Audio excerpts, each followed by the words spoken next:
Friends எல்லாருக்கும் good morning. இன்றைக்கி காலையில் 6 மணிக்கு தான் எழுந்திரிச்சேன். ஏன்னா நேற்று பையனுக்கு மந்த்லி எக்ஸாம் முடிஞ்ச அதனால் இன்றைக்கி காலையில் டியூஷன் கிடையாதும்மா நான் இன்றைக்கி ஒரு நாள் சரின்ட்டு நேராக கிச்சன் வந்தேன்னா நேற்று பாத்திரம் எல்லாம் கழுகாமல் என் பாட்டில் போய் படுத்துட்டேன் பார்த்துக்கோங்க. நேற்று வேலை முடிஞ்சு வரும்போது 8:45 ஆயிடுச்சு. நேற்று என்னென்னு இதெல்லாம் நல்லா டயர்டாக இருந்தேன். என்னால் படுத்துட்டு அதுக்கப்புறம் இவங்க சொன்னாங்க எனக்கு பிளாக் டீ போட்டு தானே சரின்ட்டு அவங்களுக்கு பிளாக் டீ போட்டு எடுத்துட்டு அதுக்கப்புறம் பார்த்திங்கன்னா மீன் நேற்று நைட்டே வாங்கி வச்சுருந்தோம். அதை எடுத்து தண்ணியில் போட்டுவிட்டேன். அதுக்கப்புறம் பார்த்திங்கன்னா காலையில் உள்ள டிஃபன் வேலையை ஆரம்பிச்சிடலான்னு சொல்லி ஃபஸ்ட்டு அப்பத்துக்கு மாவு ஊற்றி அடுப்பில் வச்சுட்டேன். அதுக்கப்புறம் பார்த்திங்கன்னா இன்றைக்கி கரண்ட் கட்டுன்னு நேற்றே சொல்லியிருந்தாங்க. அதனால் ஃபஸ்ட்டு தேங்காய் திருவி முதல்ல கறிக்கெல்லாம் அரைச்சி வச்சிருவோன்னு சொல்லி தேங்காய் திருவிட்டு அதுக்கப்புறம் பார்த்திங்கன்னா டீ போட்டு வச்சுருந்தேன். இன்றைக்கி பஞ்சசாரை போட மறந்துட்டேன்.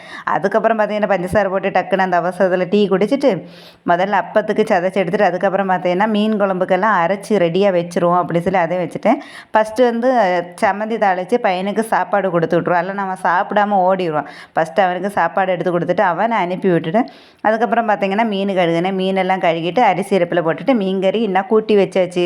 இனி தான் அடுத்த வேலை. நெக்ஸ்ட் வீடியோவில் பார்ப்போம். Tata bye bye.